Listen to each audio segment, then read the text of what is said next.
ಹಾಗೂ ಕಾರ್ಯಕ್ರಮಕ್ಕೆ ಆಗಮಿಸಿರ್ತಕ್ಕಂಥ ತಮ್ಮೆಲ್ಲರಿಗೂ ಸಹ ಅನಂತ ನಮಸ್ಕಾರಗಳು. ಗುರುವಿಗೆ ತಕ್ಕ ಶಿಷ್ಯ, ಶಿಷ್ಯನಿಗೆ ತಕ್ಕ ಗುರುಗಳು, ಈ ಒಂದು ಸಂಬಂಧ ಇದೆಯಲ್ಲ, ತಂದೆ ತಾಯಿಗೆ ತಕ್ಕಂಥ ಮಕ್ಕಳು ಸಿಗೋದು, ಗುರುವಿಗೆ ತಕ್ಕಂಥ ಶಿಷ್ಯರು ಸಿಗೋದು, ಎರಡೂ ಭಾಳ ಪೂರಕವಾದ್ದು, ಭಾಳ ಮುಖ್ಯ. ತುಂಬ ಪಾಠ ನೋಡಿ ಶಿಷ್ಯರಿಗೋಸ್ಕರ ಗುರುಗಳು ಜೋಳಿಗೆ ಇಟ್ಕೊಂಡು ಸುತ್ತಾ ಇದ್ದಾರೆ.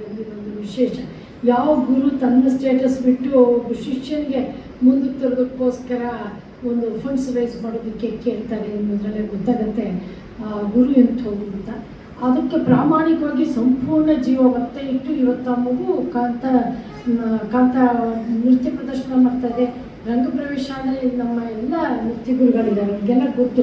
ಒಂದು ಚಿಕ್ಕ ಮದುವೆ ಮಾಡಿದ ಸಮಾರಂಭದ ಥರ ಮಾಡುವಂಥ ಕಾಲದಲ್ಲಿ ಪಾಪ ಆ ಮಗುಗೆ ಅವರ ಮನೆಯಿಂದ ಯಾರು ಬಂದಿಲ್ಲ ಅಂದರೆ ಎಂಥ ನೋವಿನ ಸಂಗತಿ.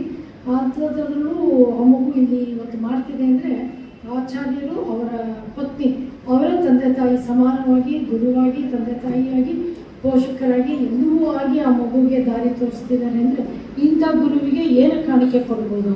ಆ ಗುರುವನ್ನು ಮೀರಿಸುವಷ್ಟು ಡೆಡಿಕೇಟೆಡ್ ಆಗಿ ಅವ್ರು ಹೇಳ್ಕೊಟ್ಟಂಥ ವಿದ್ಯೆಯಿಂದ ಮೇಲಕ್ಕೆ ಉತ್ತುಂಗಕ್ಕೆ ತೆಗೆದುಕೊಂಡು ಹೋಗಿ ತಾನು ನಡೆದು ಬಂದಂಥ ದಾರಿಯನ್ನು ಮರೆಯದೆ ತನ್ನ ಜೀವನದ ಬದುಕಿನಲ್ಲೂ ಹಣಕಾಸು ಕಂಡಾಗ, ಅಂತಸ್ತು ಕಂಡಾಗ, ಕೀರ್ತಿ ಸಿಕ್ಕಿದಾಗ ಬಡ ಮಕ್ಕಳಿಗೆ ವಿದ್ಯಾಭ್ಯಾಸ ಒಂದು ಮುಷ್ಟಿ ದಾನ ಮಾಡುವ ಮನಸ್ಸನ್ನು ಮರೆಯದೆ ತನ್ನ ಗುರು ಇಟ್ಟಂಥ ತೋರಿದಂಥ ದಾರಿಯಲ್ಲೇ ನಡೆಯುವಂಥ ವಿದ್ಯಾರ್ಥಿಗಳು ಆಗಬೇಕಂತೂ ಬಹಳ ಮುಖ್ಯ. ಇದಕ್ಕೆ ತಂದೆ ತಾಯಿಗಳು ಸಹ ಈ ನಿಟ್ಟಿನಲ್ಲಿ ಅವ್ರಿಗೆ ಒಂದು ಪ್ರಚೋದನೆ ನೀಡಬೇಕು. ನಮ್ಮ ಬಾಲಕೃಷ್ಣ ಅವರು ಭಾಳ ಚೆನ್ನಾಗಿರೋ ಮಾತಾಡಿದ್ರು.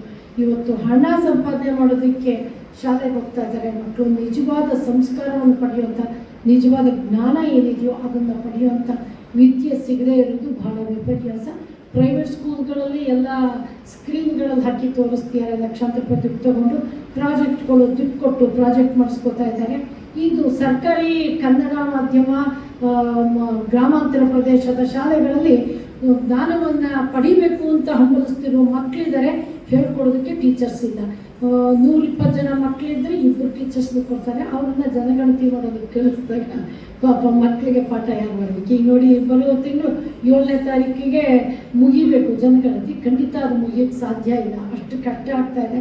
ಟೀಚರ್ಸ್ ಮನೆ ಬಾಗಿಲಿಗೆ ಬಂದಾಗ ಟೀಚರ್ಸ್ನ ಯಾವ ರೀತಿ ಎಕ್ಸ್ಪ್ಲೈಟ್ ಮಾಡ್ತಿದೆ ನಮ್ಮ ಒಂದು ವ್ಯವಸ್ಥೆ ಅಂತ ಕೇಳಿದ್ರೆ ತುಂಬ ದುಃಖ ಆಗುತ್ತೆ ನಿಜವಾಗ್ಲೂ. ನನ್ನ ಒಬ್ಬರು ಮನೆಗೆ ಒಬ್ಬರು ಬಂದಿದ್ರು, ಶೋರ್ ಹಾಕುಮಾನ ಹೇಳಿದ್ರು, ಒಬ್ಬರು ಮನೆಯಿಂದ ಬಾಗಲ್ ತಟ್ಟಿದ್ರೆ ಆಮೇಲೆ ಬನ್ರಿ ಅಂತಾರೆ, ಈಗ ನಾನು ಇಲ್ಲ ರೀ ಅಂತಾರೆ, ನೀವು ಈಗ ಬರ್ತೀನಿ ಅಂತ ಹೇಳಿದ್ರ, ನಾ ಫ್ರೀ ಇಟ್ಕೊಂಡು ನಿಮಗೆಲ್ಲ ಡೀಟೇಲ್ಸ್ ಕೊಡೋಕ್ಕೆ ಅಂತಾರೆ. ಈ ಥರದ್ದು ಸಮಾಜದಲ್ಲಿ ಅವರು ಹೇಗೆ ಎಲ್ಲ ಜನಗಣತಿ ಕಂಪ್ಲೀಟ್ ಮಾಡಿ ಮತ್ತೆ 7ನೇ ತಾರೀಕಿಗೆ ಶಾಲೆ ಹಿಂದಕ್ಕೆ ಹೋಗಬೇಕು, ಮಕ್ಕಳಿಗೆ ಎಕ್ಸಾಮಿಗೆ ಪ್ರಿಪೇರ್ ಮಾಡಬೇಕು ಅಂದಾಗ you just imagine the situation of children. Government school children, they are not getting complete education from the teachers. ಯಾಕೆಂದರೆ teachers are been sent to some other jobs. ಅವ್ರಿಗೆ ಬೇರೆ ಬೇರೆ ಅಸೈನ್ಮೆಂಟ್ ಆಗೋದಿಲ್ಲ. ಸೊ ಮಕ್ಕಳಿಗೆ ಎಲ್ಲಿಂದ ವಿದ್ಯೆ ಸಿಗುತ್ತೆ? ಇಂಥ ಒಂದು ವಿಪರ್ಯಾಸದ ಹೇಳೋದಕ್ಕೆ ಪದಗಳಿಲ್ಲದೆ ಇರುವಷ್ಟು ದುಸ್ಥಿತಿಗಳಿರ್ತಕ್ಕಂಥ ಒಂದು ವ್ಯವಸ್ಥೆಯ ಸಮಾಜದಲ್ಲಿ ಇಂಥ ಗುರುಗಳು, ಇಂಥ ಒಂದು ಸಂಸ್ಥೆ, ಅದಕ್ಕೆ ಪೂರಕವಾಗಿರುವಂಥ ಸಂಸಾರ, ಅವರ ಮಡದಿ ಡಾಕ್ಟರ್ ಮಾಲತಿಯವರು ಮತ್ತು ಲೇಖಾ ಮತ್ತು ನಿಧಿ ಎಲ್ಲ ಸಂಪೂರ್ಣವಾಗಿ, ಮತ್ತು ಅವರ ಶಿಷ್ಯರ ವರ್ಗ ಎಲ್ಲ ಶಿಷ್ಯರು ಭಾಳ ಗುರುಗಳಿಗೆ ಇಷ್ಟು ಒಂದು ಒಳ್ಳೆ ಮಕ್ಕಳ ಥರ ಜೊತೆ ನಿಂತಿದ್ದಾರೆ, ಸಕ್ರಿಯವಾಗಿ ಭಾಗವಹಿಸ್ತಾ ಇದ್ದಾರೆ. ಸೊ ವೀಕೆಂಡು ಆಚೆ ಟೂರ್ ಹೋಗಬೇಕು, ಟ್ರಿಪ್ ಹೋಗಬೇಕು, ಮಾಲ್ಗೆ ಹೋಗಬೇಕು ಅನ್ನೋದನ್ನು ಪಕ್ಕಕ್ಕಿಟ್ಟು ಬಂದಿರೋ ಈ ಯುವ ಜನಾಂಗಕ್ಕೆ ನಾವು ಏನು ಹೇಳ್ಬೋದು? ನಿಮಗೆ ಒಂದು ಸಾಷ್ಟಾಂಗ ನಮಸ್ಕಾರಗಳನ್ನು ಹೇಳೋದಕ್ಕೆ ಇಷ್ಟಪಡ್ತೀನಿ. ಸೊ ಕುಮಾರ್ ವರ್ಷಕ್ಕೆ ಅವರ ಒಂದು ನಿಸ್ವಾರ್ಥವಾದ ಸೇವೆ ಮತ್ತು ಅವರ ಇಡೀ ಕುಟುಂಬ ಮತ್ತು ಕುಮಾರ್ ಪರ್ಫಾರ್ಮಿಂಗ್ ಆರ್ಟ್ಸ್ ಸಂಪೂರ್ಣ ಸಿಬ್ಬಂದಿ ವರ್ಗ ಇದು ಇಷ್ಟು ಸಕ್ರಿಯವಾಗಿ, ಪ್ರಾಮಾಣಿಕವಾಗಿ ಒಂದು ಒಳ್ಳೆಯ ದಿಕ್ಕಿನಲ್ಲಿ ಹೋಗ್ತಾ ಇದೆ. ಇದು ಇಡೀ ಜಗತ್ತಿಗೆ ಒಂದು ಉದಾಹರಣೆ ಆಗಿದೆ ಅಂತ ನಾನು ಭಾವಿಸ್ತೀನಿ. ರಂಗಪ್ರವೇಶದಲ್ಲಿ ಲಕ್ಷಾಂತರ ರೂಪಾಯಿ ಗುರುದಕ್ಷಿಣೆ ತೆಗೆದುಕೊತಿರೋ ಕಾಲದಲ್ಲಿ ಗುರುಗಳೇ 4 ಜನದ ಹತ್ರ ದುಡ್ಡೆತ್ತಿ ಒಂದು ಮಗುಗೆ ರಂಗಪ್ರವೇಶ ಮಾಡ್ತಿದ್ದು ರೋಮಾಂಚನಕಾರಿ. ನನಗಂತೂ ಬಹಳ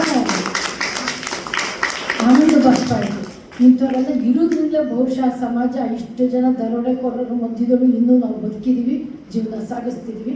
ಹಾಗಾಗಿ ಈ ಒಂದು ಸಂಸ್ಥೆ ಮತ್ತು ಇಲ್ಲಿರ್ತಕ್ಕಂಥ ಸಂಪೂರ್ಣ ಎಲ್ಲರಿಗೂ ಸಹ ಶ್ರೇಯಸ್ಸು ಉಂಟಾಗಲಿ, ದೀರ್ಘವಾದ ಆಯಸ್ಸು, ಆರೋಗ್ಯ, ಕೀರ್ತಿ, ಯಶಸ್ಸು ಉಂಟಾಗಲಿ. ಉತ್ತರೋತ್ತರವಾಗಿ ಈ ಇನ್ಸ್ಟಿಟ್ಯೂಷನ್ ಇನ್ನೂ ಮುಂದಕ್ಕೆ ಬರಲಿ.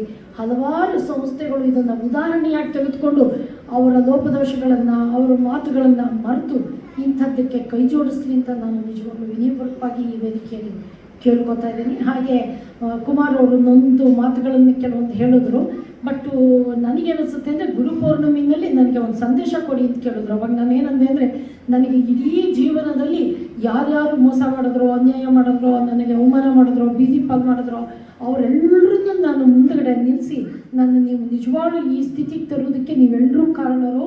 ಯಾಕಂದರೆ ಸಕಾರಾತ್ಮಕವಾದ ಗುರುಗಳು ಒಂದಾದರೆ ನಕಾರಾತ್ಮಕವಾದ ಗುರುಗಳು ನಮ್ಮನ್ನು ತುಂಬ ಗಟ್ಟಿ ಮಾಡಿ ಸಮಾಜದಲ್ಲಿ ಒಳ್ಳೆಯ ವ್ಯಕ್ತಿಯಾಗಿ ನಮ್ಮನ್ನು ಮೇಲಕ್ಕೆ ತಳ್ಳೋದಕ್ಕೆ ಸಹಾಯ ಆಗ್ತಾರೆ. ನೀವಿಲ್ಲದೆ ನಾನೇನೂ ಆಗ್ತಾ ಇರಲಿಲ್ಲಪ್ಪ. ನಿಮ್ಮೆಲ್ಲರಿಗೂ ದೀರ್ಘವಾದ ಒಂದು ಸಾಷ್ಟಾಂಗ ನಮಸ್ಕಾರ ಮಾಡ್ತೀನಿ. ನೀವೇ ನಿಜವಾದ ಗುರುಗಳು. ಯಾಕಂದರೆ ತಂದೆ ತಾಯಿ ಗುರುಗಳು ಪ್ರೀತಿ ಮಾಡೋರು ತೋರಿಸೋ ದಾರಿನೇ ಬೇರೆ.